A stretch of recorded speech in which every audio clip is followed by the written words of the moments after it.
Hi, welcome to Real English Lab, where learning English is fun and simple. Let's dive in. Hey everyone, ready for a new deep dive? Today we are taking a look at something that can be really useful if you're trying to learn English.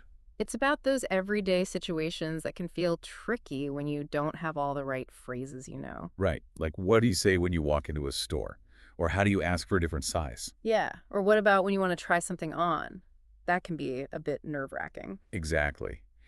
And that's where this video we're diving into today comes in handy. It's all about clothes shopping in English. And specifically for beginners. So if you're just starting out, this one's for you. The cool thing is this video is set up like a game, sort of like you're on a shopping trip. It walks you through each step, like entering the store, browsing, finding things you like, asking for help. Yeah, it's super visual. You actually see people shopping and hear the phrases they're using. Which is really helpful for beginners because it connects the language to the action. Absolutely. All right, so let's imagine we're walking into a clothing store. What's the first thing that usually happens? Well, usually a salesperson will greet you and ask if you need help. Yeah, and I feel like that's where I freeze up sometimes. I know, right? But this video gives you a great phrase to use. I'm just looking, thank you. Oh, that's perfect. Hmm. It's polite, but it also gives you some space to browse. Exactly. You're letting them know you're not ready for help yet. What if they, keep trying to help, though? I've had that happen before, and it gets kind of awkward. It's a good point. I think the key is to be polite but firm. You can just repeat the phrase, I'm just looking, thanks. And do it with a smile.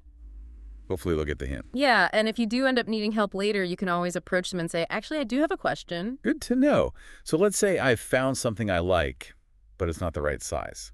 Okay, so for that, the video suggests a couple of phrases. You could point to the item and say, do you have this in a medium? Okay, so you just say the size you need. Exactly. Or if you're not sure what size you are, you could ask, what sizes do you have in this? That's a good one. What if they don't have the size I need? Can I just walk away?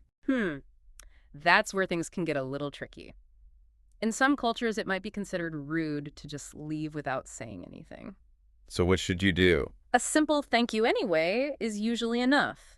It shows you appreciate their effort, even if they couldn't help you this time. Okay, I like that. It's like you're still being polite and acknowledging them. Exactly. It leaves a positive impression. All right, so I found the right size. Now I want to try it on. What do I say? You can just say, can I try this on? Easy peasy.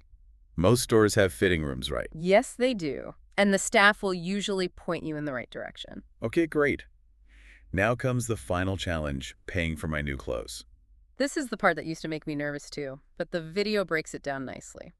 So what do they usually say? They'll probably ask, how would you like to pay? And you can say, I'll pay by card or I'll pay in cash. Exactly. And don't forget to ask for a receipt. Can I have a receipt, please?